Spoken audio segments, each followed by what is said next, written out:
Director Dhanush direct பண்ண திரைப்படங்கள்ல என்னன்னா அந்த படங்களோட ஹிட் ஆர் ஃபிளாப், அதை விட ரொம்ப முக்கியமா அந்த படங்களை இந்த விடையில கவுண்டர் பேசிக்கல பார்க்க போறோம். அந்த கவுண்டர்லாம் ஏன் வச்சு எதுக்கு வச்சுன்றதெல்லாம் சொல்லுவேன். உங்களை வீணா மன உளைச்சலுக்கு உண்டாக மாட்டேன். இவன் ஏன்டா இந்த இடத்துல கவுண்டர் வச்சான்னு சொல்லிட்டு. ஆனா நான் வச்ச கவுண்டர் உங்களுக்கு பிடிக்கல, வேற ஏதாச்சும் மாற்றம் இருக்குனாக்கா எந்தெந்த படங்கள் என்னென்ன கவுண்டர்ல உங்க மனசுல படுதோ அதை அப்படியே கமெண்ட் பண்ணிட்டு இருங்க. நம்ம கவுண்டர்ல மூணாவது இடத்துல பார்க்க போற படம் நிலவுக்கு என்மேல் என்னடி கோபம். இந்த படம் இப்பதான் லேட்டஸ்டா வந்து தியேட்டரிக்கல இன்னமும் ஓடிட்டு இருக்கு. கிட்டத்தட்ட ஒரு 25 நாள் வரப்போகுது. நிறைய பேருக்கு தெரிஞ்சிருக்கும் தனுஷ் டைரக்ட் பண்ணிருக்கிறதே 3 படம் தான். இதுக்கப்புறம் இன்னொரு படம் இருக்கு, அது ஸ்பெஷல் அப்ரைஸ்ல பார்ப்போம். ஆனா 3 படத்துக்கு நீ ஒரு இன்ட்ரோ கொடுத்தியா அது ஓவரா இருக்கேன்ற மாதிரி தோணலாம். ஆக்சுவலி 3 படமா இருந்தாலும் 3 படங்க அதை தாண்டி எல்லார் மனசும் வேறுபடுது. ஸோ அதனால டிஸ்க்ளைமர் சொல்ற நல்ல விஷயம் தானே. சரி ஓகே, இந்த படத்தை என் 3வது இடத்துல இப்போ வச்சிருக்கேன்னு கேட்டீங்கன்னா இந்த படம் எனக்கு இன்னும் ஒரு படி மேலே போய் 2வது இடத்துல வைக்கிறதுக்கும் நான் வைக்கிறதுக்கான அந்த சாய்ஸ் இருக்கு. என்ன கேட்டீங்கன்னா நான் ஒரு ஸ்ட்ரகிளுக்கு அப்புறம் தான் இந்த படத்தை 3வது இடத்துல வச்சிருக்கேன். ஆனால் நிறைய பேர் வந்து ஸ்ட்ரகிள்லாம் கிடையாது, இந்த படம் ஃபிளாப் தான் 3வது இடத்துலயே வை அப்படின்ற மாதிரி இருப்பீங்க. இல்ல என்ன ஸ்ட்ரகிள்னு பாத்தீங்கன்னா ஆக்சுவலி நம்ம தனுஷ் 3 படம் டைரக்ட் பண்ணியிருந்தாலும் அந்த படத்துக்கான நிறைய சந்தர்ப்ப சூழ்நிலைகள், அந்த படம் வந்த ரீதி, இந்த மாதிரி நிறைய விஷயங்களை பார்த்து தான் நான் கவுண்டர் பண்ணுவேன். ஸோ அதுல இந்த படம் பாத்தீங்கன்னா ராயன் 50வது படம் ஹிட் அடிச்சதுக்கு அப்புறம் ஒரு படம் அவரே டைரக்ட் பண்றாரு. பிஸியான ஒரு ஆக்டரா இருந்துட்டு இருக்காரு. அதே சமயம் நிறைய படங்கள் டைரக்டுக்கு மத்தியில இந்த படமும் பண்றாரு. இன்னொன்று வந்து இந்த படத்துல அவர் நடிக்கவே இல்லை.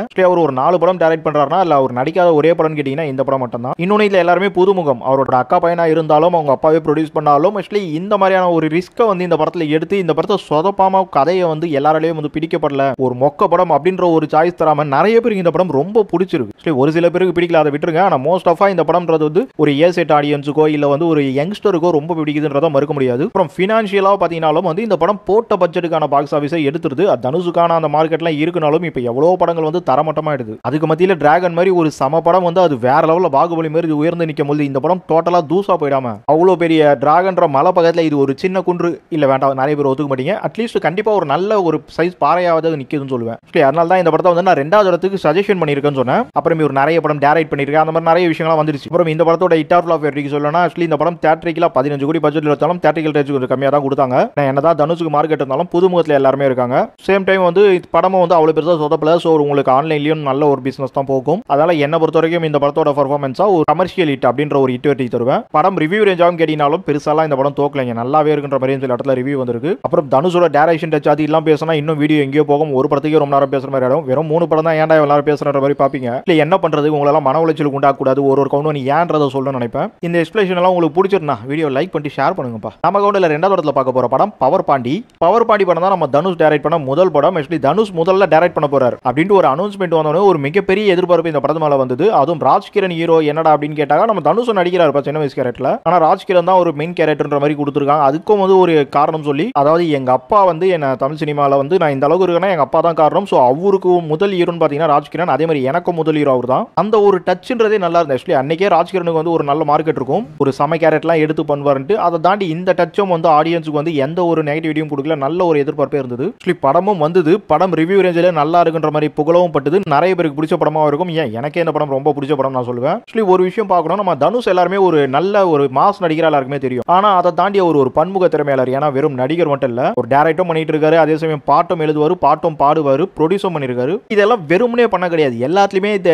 டேலண்ட் வந்து நிரூபிச்சிருக்காரு. அந்த மாதிரி அவரோட கதைகளம் நிலவுக்கு மேல் என்னடி கோபம் ஆகட்டும், பவர் பாண்டி ஆகட்டும், அவரோட கதைகளங்கள் எதுவுமே நான் குறை சொல்ற மாதிரி என் கண்ணுக்கு பெருசா பரலைங்க. ஆக்சுவலி அதுலயும் பவர் பாண்டிலாம் புகழ வேண்டிய படம் சொல்லுவேன். ஏன்னா எவ்வளவு படங்கள் வந்துட்டு இருக்கும்போது ஒரு வயசான ஒரு கேரக்டர் எடுத்து அவங்களுக்குள்ள இருந்த அந்த காதலை வந்து இந்த படத்து மேல சொல்லி, அது மட்டும் இல்லாம voltage parents and young age couples, அப்புறம் பாட்டி தாத்தா, இந்த மாதிரி நிறைய அந்த உறவுகளுக்குள்ள இருக்க நிறைய விஷயங்கள் இந்த படத்துல சூப்பரா கடத்திருப்பாரு. அதுவும் ராஜ்கிரண் ரேவதி மாதிரி ஆட்களை வச்சு கடந்தது ரொம்ப சூப்பரா இருந்து. இன்னொன்று இந்த படத்தை நான் என்னதான் 2வது இடத்துல வச்சிருந்தாலும் இதை 3வது இடத்துக்கு ஏன்டா கொண்டு போறேன், பவர் பாண்டி சூப்பர் படமா ஆச்சுன்னு சில பேர் நினைச்சீங்கன்னா இங்க தனுஷ் ஹீரோவா பண்ணிருக்காரு. ஆக்சுவலி பவர் பாண்டி சின்ன கேரக்டர் வந்து தனுஷ் பண்ணும்போது தனுஷ்க்கு ஒரு ஹீரோ வால்யூம் இருக்கு. ஸோ அந்த அளவுக்கு இந்த படம் நிலவுக்கு மேலே நடி கோபம் படத்தை கம்பேர் பண்ணும்போது பவர் பாண்டி மைல்டா நான் பார்க்குற தனுஷ் பண்ணதால.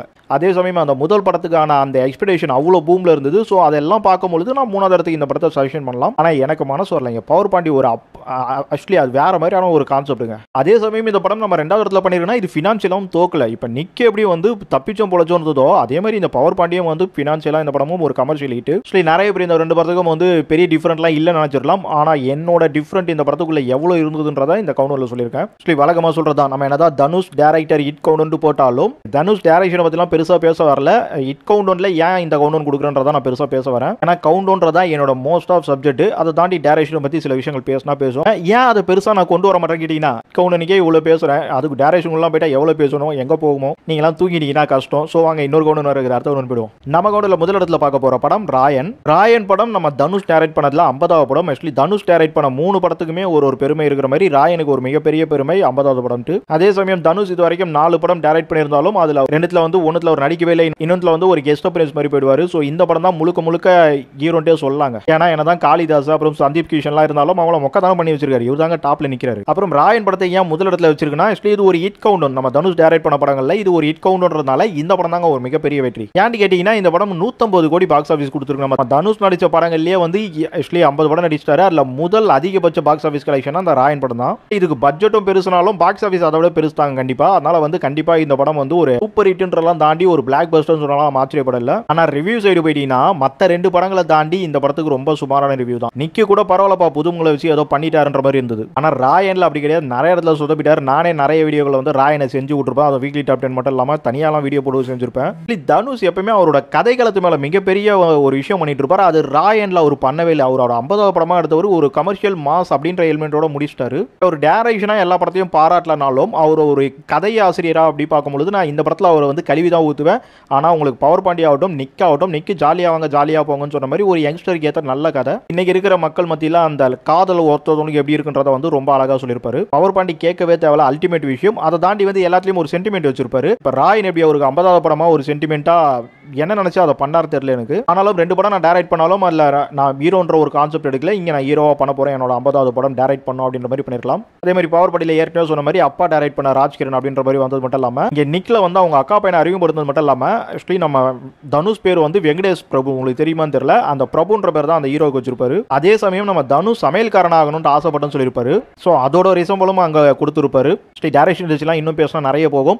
இனிமே இப்ப ராயன் படம் பார்க்கும்போது உங்களுக்கு ஒரு வெற்றி படமா தெரியலாம். ஆனா என்ன பொறுத்தவரைக்கும் அது ஃபர்ஸ்ட் அப் சூப்பர் படம். ஆக்சுவலி நான் இல்லன்னு சொல்ல மாட்டேன். ஆனா செகண்ட் அப்ல எங்கேயோ ரூட் மாதிரி தொலைஞ்சு போயிட்டாங்க இந்த மனுஷன் அப்படின்ற மாதிரி தான் அந்த படத்தோட கதை. இனிமேங்க இன்னொரு விஷயத்தை இங்க நம்ம கிளியரா சொல்லலாம். ஏன்னா இப்போதைக்கு நம்ம தமிழ் சினிமாவில் பார்த்தீங்கன்னா மாசம் ஹீரோயிசம் மட்டும் தான் ஜெயிக்குதுன்றதுக்கு ஏற்ற மாதிரி இங்க ராயன் தான் டாப்ல ஜெயிச்சிருக்கு ஹிட் வருஷன்ல பார்க்கும்போது. ஏன்னா கதையா திரைக்கதையா ரொம்ப அழகா இருந்த பவர் பாண்டி ஆகட்டும் இல்ல நிக்கு கூட ஆகட்டும், இது ரெண்டுமே வந்து சொல்ற அளவுக்கு இல்லை. ஆனா ராயன்ல நிறைய மைனஸ் கதையில பேசினாலும் ஹிட் கவுண்டன்ல இப்படிதான் கவுண்டர் நான் என்னோட அடிப்படையில் வச்சிருக்கேன். நீங்க கவுண்டர் சொல்லுங்க. அப்புறம் இன்னொரு ஸ்பெஷல் மென்ஷன் என்னன்னு பார்த்தீங்கன்னா இட்லி கடைன்ற படம் ஏப்ரல் 10 வருதுன்னு சொல்லியிருந்தாங்க. அநேகமா ஏப்ரல் 10க்கு நம்ம குட் பேட் அக்லி கூட இந்த படம் ரிலீஸ் ஆகாதுன்னு தான் தோணுது. ஏன்னா பெருசா ஏதோ அவங்க கண்டுக்காம இருக்காங்க. குட் பேட் அக்லில வந்து நிறைய வந்து ப்ரொமோஷன் கொடுத்துட்டாங்க. சேம் டைம் அஜித் வந்தா சோலோவா தான் வருவாரு. ஸோ அவரு கூட இந்த படம் மோத வேண்டான்ற மாதிரி தான் யோசிப்பான்னு நினைக்கிறேன். எனவே இட்லி கடை படத்தையும் நம்ம பெருசா பேச வேண்டியது என்னன்னு பார்த்தீங்கன்னா இங்க அவரு சம ஹீரோவா ஆக்சுவலி அருண் விஜய்ன்றவர் பார்த்தீங்கன்னா முன்னாடியே வந்துட்டாலும் அருண் விஜய் இன்னைக்கு நேரத்தில் ஒரு நல்ல ஒரு டாப் ஹீரோ அப்படின்ற அந்தஸ்தை வச்சிருக்காரு. அவர் கூட ஸ்கிரீன் ஷேர் பண்ற மாதிரி இந்த படத்துல வந்து ஒரு 2 ஹீரோ சப்ஜெக்ட்ன்ற மாதிரி கொடுத்திருக்காரு. இட்லி கடை என்ன மாதிரி படமா வரும், இன்னும் நிறைய விஷயங்கள்லாம் நம்மளுக்கு பெருசா வந்து அதை ஏதோ சொல்லி குழப்பிக்க தேவையில்ல. ஆக்சுவலி இந்த படத்தை வந்து ஒரு ஸ்பெஷல் மென்ஷன்ல ஏன் கொடுக்குறன்றத தாண்டி இந்த படம் எத்தனாவது கவுண்டர்ல வரும்ன்றதும் ஒரு ப்ரிடிக்ஷனா நம்ம பேசுவோம் வராத படத்தை பத்தி பேசும்போது. ஸோ அப்படி பார்க்கும்போது எனக்கு தெரிஞ்சு இந்த படம் தான் தனுஷ் டைரக்ட் பண்ணதுல முதல் இடமா வரும் அப்படின்னு தோணுது. ஏன்னு பார்த்தீங்கன்னா ராயன்றது வந்து ஒரு 150 கோடி, இன்னைக்கு வந்து 150 கோடி வந்து சர்வசாதாரணமாக எடுக்க முடியாதுங்க. 100 கோடி வரதே பெரிய விஷயமா இருக்கு. இட்லி கடைக்கு அவ்வளவு பெரிய ஓப்பனிங் வந்து 100 கோடிக்கு வந்து சீக்கிரமா எடுக்குமா, 150 கோடி வருமானலாம் தாண்டி இந்த படம் 200 கோடி கிட்ட போறதுக்குன்றது வாய்ப்பு ரொம்ப கம்மி தான் சொல்லுவேன். ஆனாலும் 120 கோடி போனாலே இது முதலிடத்துக்கு வந்துடும். ஏன்ட்டு பார்த்தீங்கன்னா உங்களுக்கு ராயன் வந்து ஒரு மிகப்பெரிய சன் பிக்சர் வந்ததுனால ரொம்ப பெரிய பட்ஜெட்ல எடுத்தாங்க. ஸோ அந்த மாதிரியான கணக்கெல்லாம் பார்க்கும்போது இட்லி கடைக்கு வந்து 120 crore வந்தாலே அந்த படம் ஹிட் ஆயிடும். எனக்கு தெரிஞ்சு இந்த படமே 150 200 அடிச்சாலும் அடிக்குங்க. ஏன்னா அருண் விஜய் தனுஷ் அந்த காம்போல இந்த படம் செமையா இருக்கும்ன்ற மாதிரி தான் நான் எதிர்பார்க்கிறேன். இன்னொன்று வந்து தனுஷோட நிறைய வெற்றி காம்போகள் இந்த படத்துல இருக்கு. நித்யா மேனன் ஆகட்டும், சமுத்திரகனி, பிரகாஷ் ராஜ், அப்புறம் ராஜ்கிரண் பவர் பாண்டி அவரோட ஃபர்ஸ்ட் படத்துல டைரக்ட் பண்ண ஹீரோவை இங்க வச்சிருக்காரு. இவருக்கு நல்ல ஒரு கேரக்டர் கொடுப்பாரு. ஆனா ராஜ்கிரணை பெருசா ஸ்கிப் பண்ணுவோம். ஏன்னா பவர் பாண்டியும் பெருசா சொல்லிக்கிற மாதிரி இல்ல. இன்னொன்று வேங்கை நடிச்சிருப்பா, அதுவும் சொல்லிக்கிற மாதிரி இல்ல. ஆனா நீங்க சமுத்திரகனி, பிரகாஷ் ராஜ், நித்யா மேனன் இவங்க 3 பேர் தனுஷ் கூட சேரும்போது கண்டிப்பா அது ஒரு வெற்றி படமா இருக்கும்ன்றது என்னால கண்டிப்பா பிரெடிக்ட் பண்ண முடியுங்க. ஏன்னா தனுஷோட பாஸ்ட்லாம் அப்படிதான் இருந்திருக்கு. ஸோ அதையும் ஃபியூச்சர்ல கொடுத்து அருண் விஜய் தனுஷ் காம்போ, அதே சமயம் உங்களுக்கு ராயன்ல வந்து கதையில கோட்டை விட்ட மாதிரி இங்க வந்து அதை பண்ணாம ஒரு மாசம் ஒரு சம ஸ்கிரிப்டும் சேர்ந்த மாதிரி வந்திருக்கும் இந்த இட்லி கடைன்றது ஒரு நம்பிக்கையா இருக்கு. அந்த நம்பிக்கை எப்படி ஒர்க் ஆகுதுன்றதை நம்ம கூடிய சீக்கிரம் பார்க்கலாம். ஏப்ரல் 10 வருதுன்னு இருக்காங்க. அதுக்கு பெருசா வந்து போஸ்ட் பண்ண மாதிரி எதுவும் சொல்லல. எனவே இட்லி கடை எப்போ வந்தாலும் எதிர்பார்த்துட்டு இருக்கும். அதை தாண்டி 2 ஹீரோக்கள் சேர்ந்து நடிக்கும் போது அந்த படம் வெற்றி பெறும்போது ரொம்ப சந்தோஷமா இருக்கும். அப்புறம் நான் சொன்ன மாதிரி அந்த ப்ரெடிக்ஷன் கவுண்டர் ஜெயிக்குதா இல்லையான்றதை கொஞ்ச நாளா பார்த்துருவோம்.